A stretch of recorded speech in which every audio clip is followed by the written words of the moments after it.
Hello, good afternoon. The media is now live. Thank you very much for making time to join us today. My name is Sarah Shockey. I am the Deputy City Manager, and I will be available after the press conference to provide any assistance or follow-up you may need. Today, we have three speakers: Mayor Steve Young, Interim City Manager Mario Giuliani, and Public Works Director Kyle Oshendesco. The press release and media advisory has been provided in hard copy for everyone here for the correct spelling of their names. We'll take remarks from each of these speakers, and following that, we will take questions. We will ask if you would please state your name and your media outlet before asking your questions.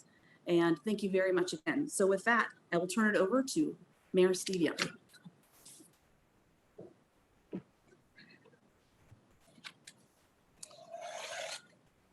Thank you, Sarah, and thank you all for coming out and learning about our situation here with our raw water transmission line. Benicia has had several urgent actions over the last year connected to infrastructure issues, failures, and each time we have asked the community to step up and help us. When we had the port fire, when we had the recent collapse of a pedestrian bridge due to an accident, we had a water treatment plant that flooded. In that case, we asked citizens to cut water use by 20%. They did, and that gave us enough time to get in and fix the problem at the water plant. Now we've got a bigger problem, and we're having a bigger ask of the community and our businesses, and that is to cut consumption by 40%. We realize this is a pretty big ask, but it's really necessary to give our staff the time to get in and do the fixes that need to be done. Our community has been very resilient and responsive when we've made these kind of requests in the past, and I am confident that they're going to step up again to do that.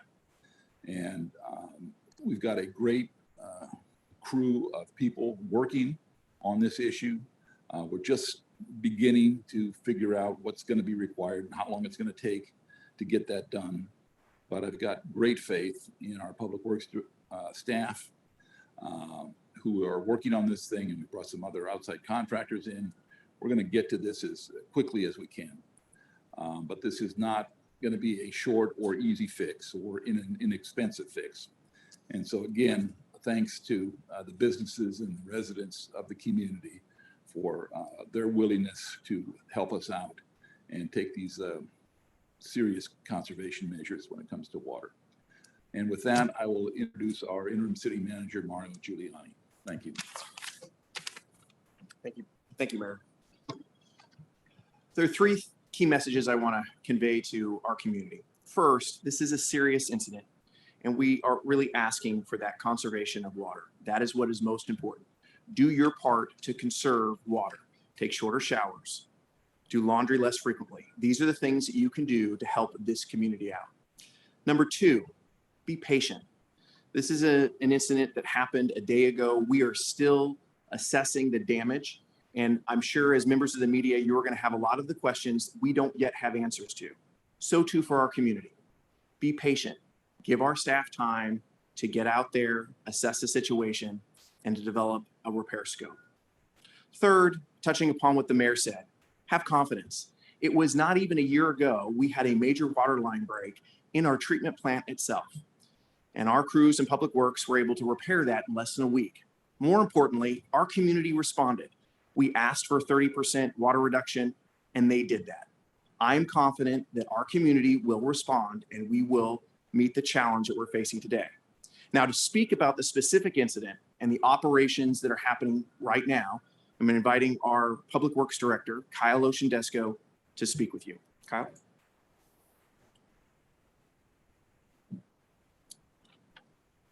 Thank you, City Manager Giuliani. So as many of you may know, Benicia receives most of its water from Lake Berryessa as well as the California Delta. And that water is conveyed to the city along a 14-mile pipeline that's approximately 3 feet in diameter. And it generally follows Interstate 680 to the city. About a week ago, staff was notified about a minor soil erosion along Lopes Road near the intersection of the Marshview Road exit of Interstate 680. So generally just south of Fairfield. And we started monitoring that minor slope erosion. We also started monitoring our pipeline pressures and to make sure that we would, if there were any leaks, we would be sure to catch them early. Yesterday morning, staff at the water treatment plant noticed a drop in pressure, and we immediately sent crews out to the field to see what was going on. And we found a leak in that area that's approximately near Marshview Road and Lopes Road. Excuse me. While out in the field, we confirmed the leak, but we also saw that that soil erosion grew significantly in the last rainstorm. At that point, staff turned off the pipeline and immediately switched to the city's alternate water source, which is Lake Herman. We're on that water source right now. We also started working with technical experts as well as contractors, mobilizing them to the scene so we could start working on a fix. This pipe is in a hillside and under a number of feet, about 8 feet deep. And so we want to make sure that we proceed thoughtfully and safely so we don't further jeopardize the pipeline. So we're relying on geotechnical experts, engineers, as well as contractors experienced in this field. And that work is going on right now.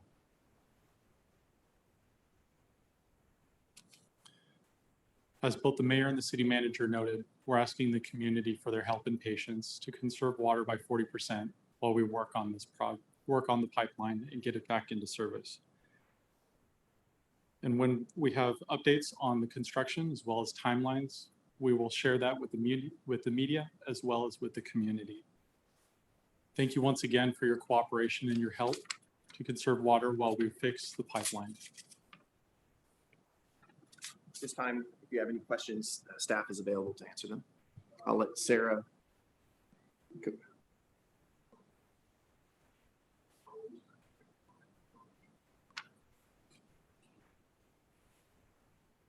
Yeah, absolutely. So the volume of water that typically goes through there, that pipeline is about 4.5 million gallons per day.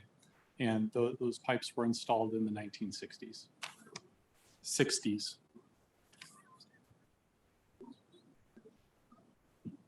At this time, we don't know because those pipes are buried. Approximately 10 feet at this point.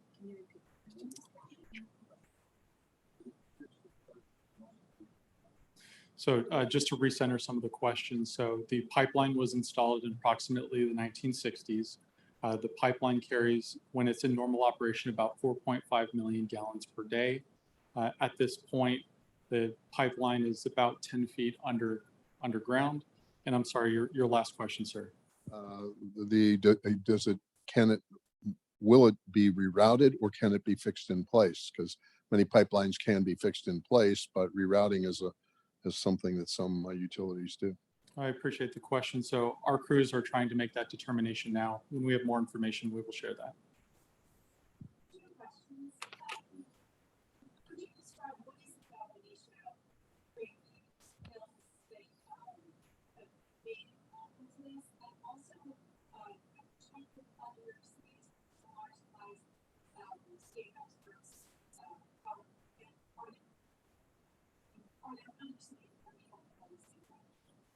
I appreciate a media outlet. I apologize. Thank you so much. So we have been in coordination with other municipalities around this area in Solano County. To this degree of what Benicia is experiencing, we're not aware of that, but that's a unique, every water system in California is unique.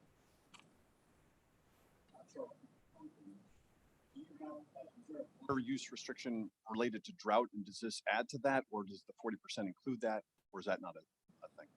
Sure. So you may have heard in the media that the governor rescinded his order to conserve 20% statewide, and that was related to the previous 3-year drought.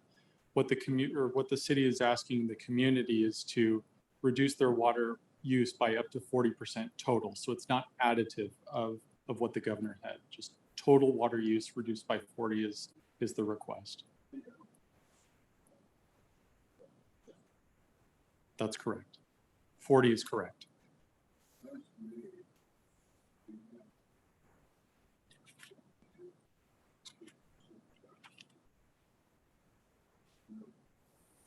Say that we're asking for 1.6 million in savings now. We're really focusing on what people at their community can do within their homes, within their businesses. They know their operations best is how to conserve water so that we can make sure that we have it for the coming days. Alex, Channel 5 News. So is there a portion of this water that is being used from that pipe, or is it 100% gone? Yeah, I appreciate the question. So this pipe that we've been discussing is completely turned off. And so the city is using its source from Lake Herman. It's a lake that's adjacent to the city in the northwest corner that uses a different pipe to convey water from that lake into the treatment plant and back into the city.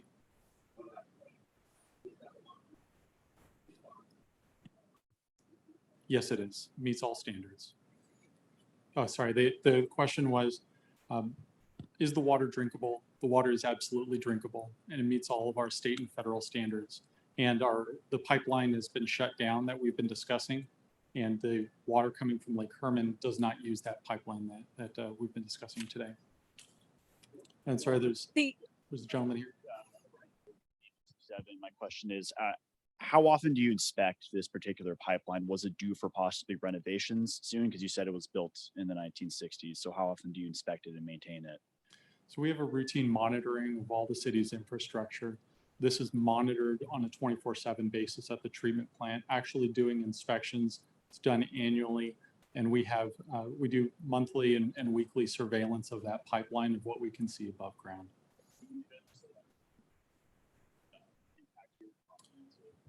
We're still investigating the cause of what this leak is, but right now we can confirm that there is a leak in that pipeline that we're going to fix.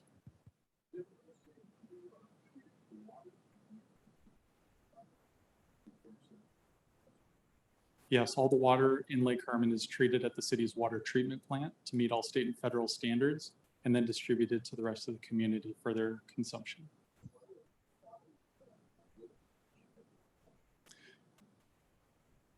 So some residents and some that have different sensitivities may detect that there may be more of an earthy kind of flavor to the water, but regardless of that, it's indicative of just the water source. It is still 100% safe to drink.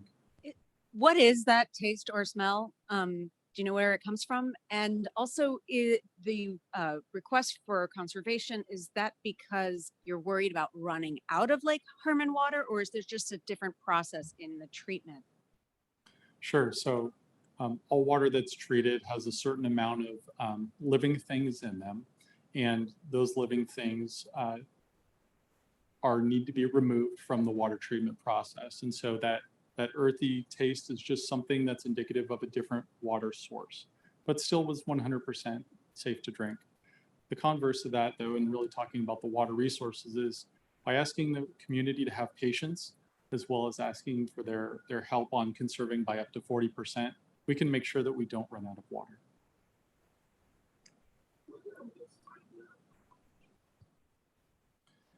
So a mudslide or soil erosion are sometimes terms of art or ways that people characterize it, but generally the hillside did collapse and soil did come out into Lopes Road.